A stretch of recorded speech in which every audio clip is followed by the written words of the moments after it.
Star Krishna గారి అభిమానుల కోసం కృష్ణ గారి అబ్బాయి మహేష్ బాబు ప్రజెంట్ చేస్తున్న ఒక సినిమా, అలాగనే సూపర్ స్టార్ గారి మనవడు జయకృష్ణ గారి సినిమా. ఈ రెండు సినిమాల గురించే ఈ వీడియోలో చెప్పబోతున్నాం.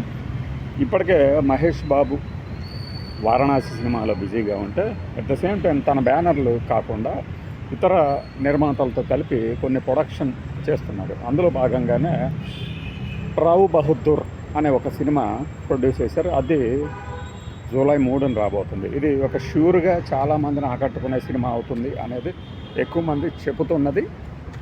ట్రైలర్ చూసిన తర్వాత ఆ అంచనాలు ఖచ్చితంగా పెరిగాయి కూడా. ఇంకా మీకు చెప్పాలంటే దానికంటే ముందు మన ఫ్యాన్స్ ఎక్కువ మంది ఎదురు చూసేది జయకృష్ణ సినిమా గురించి. జయకృష్ణ సినిమా ఇంకొక పాట తొందరలోనే వదలబోతున్నారు. ఇప్పటిదాకా వదిలిన పాటలన్నిటికీ అద్భుతమైనటువంటి ఒక స్పందన రాబట్టడం జరిగింది. ఖచ్చితంగా మన వీడియోలకు లభించినటువంటి ఆదరణ దానికి సాక్ష్యం. దాదాపు ఒక 3,000 నుంచి 10,000 వరకు వ్యూస్ వచ్చాయి. మనం పెట్టినటువంటి ఆ పాటలకు సంబంధించి ప్రేక్షకుల రెస్పాన్స్ ఎలా ఉంది అనేది. సరిగ్గా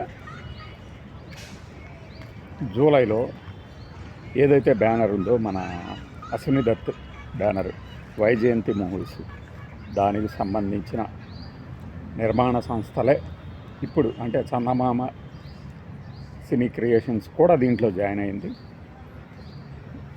మన జయకృష్ణకు సంబంధించి కొత్త విషయాలు తెలుసుకోవాలని, అంటే సినిమా రిలీజ్కి ముందే ఎలాంటి బజ్ క్రియేట్ అయింది అంటే చాలా ఒక అద్భుతమైన బజ్ అనమాట. ఒక కొత్త హీరోకి అంటే ఉన్న బ్యాక్గ్రౌండ్ కూడా అలాంటిది కాబట్టి ఒక సౌండ్ బ్యాక్గ్రౌండ్, ఒక గొప్ప లెగసీ. మనము ఒక 2-3 రోజుల క్రితం వీడియోలో చెప్పింది ఏంటి, ఈ లెగసీలు ఇవన్నీ ఇక పని చేయవు రాబోయే కాలంలోనే. బట్ ఇప్పుడున్న కాలంలో ఇప్పటికైతే ఇంకా కృష్ణ గారి అభిమానులు కానీ, మహేష్ బాబు అభిమానులు కానీ ఈ సినిమా కోసం ఎంతో ఉత్సాహంగా ఎదురు చూస్తున్నారు అనడంలో సందేహం లేదు. ఈ సినిమా వరకు ఓపెనింగ్స్ అద్భుతంగా రాబడుతుంది. అలానే ప్రేక్షకుల్లో ఒక మంచి ఉత్సుకత కలగజేసింది అనడంలో సందేహమే లేదు.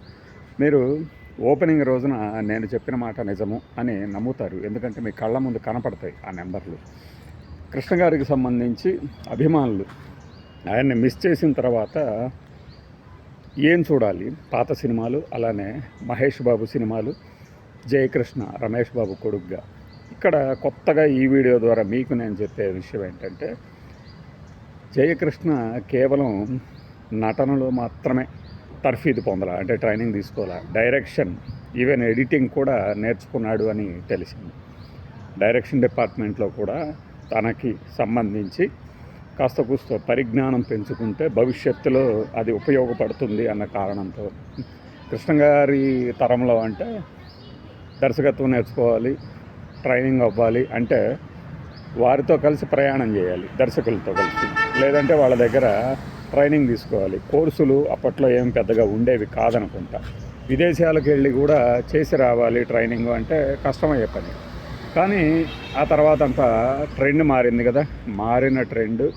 మారినటువంటి ఈ అవకాశాల నేపథ్యంలో జయకృష్ణ 1 కాదు 2 కాదు ఏకంగా 4 ఏళ్ల పాటు ట్రైనింగ్ తీసుకున్నాడు యాక్టింగ్లో. అది కూడా కృష్ణ గారికి సంబంధించినటువంటి ప్రోద్బలం, ప్రోత్సాహంతోనే. ఆయన ఇచ్చినటువంటి ఒక గైడెన్స్, కృష్ణ గారి కంటే అప్పట్లో ఎవరు గైడెన్స్ ఇచ్చి ఉండరు. ఇంకా వయసు తక్కువగా ఉన్నావు కాబట్టి కొన్ని రోజులు ఆగిరా ఇట్లాంటి సలహాలు విని ఉండవచ్చు. కానీ జయకృష్ణ విషయానికి వచ్చేసరికి అంతకు మించి కావాల్సినంత గైడెన్స్ లభించే అవకాశం ఉంది. అది ఆయన తీసుకున్నాడని ఘంటాపదంగా మనం చెప్పవచ్చు. అలా జయకృష్ణ డ్యాన్సు, ఫైట్స్, ఇంకా యాక్షను ఇవి మాత్రమే కాకుండా తానే సొంతంగా దర్శకత్వం వహించగలిగినటువంటి ట్రైనింగ్ తీసుకున్నారు.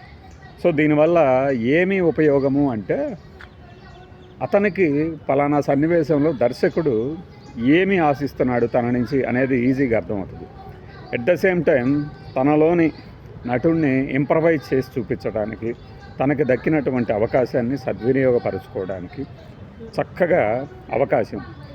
ఒక హీరోకి లాంచింగ్ ప్రాజెక్టు అశ్విని దత్ గారు లాంటి పెద్ద నిర్మాత, వైజయంతి మూవీస్ లాంటి పెద్ద బ్యానర్లో లభిస్తుంది ఒక లాంచింగ్ అంటే అది మామూలు విషయం కాదు. అందులోనూ కృష్ణ గారికి అభిమానిగా కాకపోయినా ఆయనంతే ఇష్టపడే వ్యక్తిగా అశ్విని దత్తు, అలానే ఆయన సూపర్ హిట్స్ ఇచ్చినటువంటి గురు శిష్యులు, అడవి సింహాలు, అగ్నిపర్వతం, రాజకుమారుడు, ఇలా 4 సినిమాలు ఘట్టమనేని ఫ్యామిలీ నుంచే అశ్విని దత్తుకున్నాయి.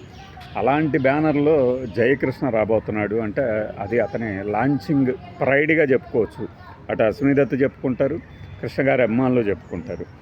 అలా జయకృష్ణకి ఈ మంచి ఛాన్స్ దక్కింది. దాన్ని అతను ఫుల్గా ఇట్లో చేసుకున్నాడు అని చాలామంది చెప్తున్నారు. ఇది కేవలం సోత్కర్ష మాత్రమే కాదు, రేపు తెర మీద ఆవిష్కృతమైన తర్వాత మీరందరూ చెప్పే నిజం. సో అలా చూసినప్పుడు జయకృష్ణకి లాంచింగ్ ప్రాజెక్ట్ అనేది చాలా అద్భుతంగా వర్కౌట్ కాబోతుంది అనేది ఈ వీడియో ద్వారా మనం చెప్పుకోవచ్చు. ఇప్పుడు దాకా రిలీజ్ అయినటువంటి ఆ పాటలు కానీ మనకి చూపించినటువంటి ఆ సన్నివేశంలో మనకు ఒకటి కనపడింది. ఏది ఫస్ట్ ఫైటింగ్ సన్నివేశం. ఏమని, సాధారణంగా నేను ఎవరి జోలు రాను, వస్తే మాత్రం అని ఆ టీజర్ లాగా వదిలేదు. ఆ వదిలిన చోట ఎలాంటి లుక్ ఇచ్చాడు, అట్లానే తర్వాత పోస్టర్లో అంటే మనకి పోలికలు సహజం. మహేష్ బాబు లాగా ఉంటాడా, కృష్ణలాగా ఉంటాడా, రమేష్ బాబు లాగా ఉన్నాడా, ఈ పోలికలన్నీ చూసినప్పుడు మహేష్ బాబు మురారి సినిమాలో పరిగెత్తుకుంటూ వచ్చే ఒక సన్నివేశం, పరిగెత్తుకుంటూ వచ్చి ఎక్కడ పాము అంటూ జారి పడితే తలకు రక్తం వస్తుంది. అలాంటి ఆ సన్నివేశాన్ని పోలినట్లుగా షర్ట్ కాస్త వెనక్కి వెళ్ళి అతను పరిగెత్తుతూ వస్తున్న సన్నివేశం, ఇవన్నీ పోలికలు అభిమానులు పోలుస్తూ ఉంటారు. సో వాళ్ళందరినీ సంతృప్తిపరచడానికి గ్యారంటీగా సాటిస్ఫై చేయడమే కాదు, సాటిస్ఫై చేయడమే కాదు, ఎందుకంటే కేవలం మనం ఏదో సాటిస్ఫై చేసాము అంతవరకే సరిపోతుంది, మన ఎఫర్ట్ దాని వరకే ఉంటుంది అనుకుంటే అది అక్కడితో ముగిసిపోతుంది. దాన్ని మించి ఇంకా ఏమి ఇవ్వగలము, ఆడియన్స్కి ఏమి ఇవ్వగలము అని తన ప్రయత్నం, తన ఎఫర్ట్ పెడుతున్నాడు అనేది బయట వినిపిస్తున్న టాక్. ఈ నేపథ్యంలోనే మనము జయకృష్ణ నుంచి ఒక మంచి హిట్ సినిమాని ఆశించవచ్చు.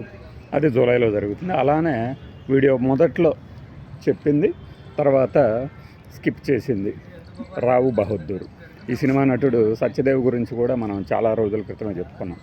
గాడ్ ఫాదర్ సినిమాకి ముందే అతను ఎంత స్థాయి నటుడు, ఎలా చేయగలడు, అతనిలో ఎంత కసి ఉంది అని, అదంతా కూడా ఇప్పుడు ఈ రావు బహదూర్లో చూపించాడు అనేది ఘంటాపదంగా చెప్పొచ్చు. అసలు ఇలాంటి జోనర్లో ఒక సినిమా వస్తుందా, భలే సినిమా ఇది అని నేను చాలా రోజుల క్రితం ఒక కామెంట్ చేయటం జరిగింది. ఒక వీడియోలో కూడా మెన్షన్ చేసినట్టున్నా. ఇప్పుడు అది నిజము అని మహేష్ బాబు స్పందన కూడా తెలియజేస్తుంది. ఇన్ని కోణాల్లో ఆలోచించినప్పుడు ఈ రావు బహదూర్ కూడా చక్కగా మంచిగా పెర్ఫామ్ చేస్తుంది అనేది చాలామంది నమ్మకం. మనకు తెలిసిన వాళ్ళను కొలీగ్స్తో మాట్లాడుతున్నప్పుడు ఈ 2 సినిమాలు ప్రామిసింగ్గా ఉంటాయంటే వాళ్ళ అభిప్రాయం వేరుగా ఉంది. వాళ్ళు చెప్పిన సినిమాలు వేరు.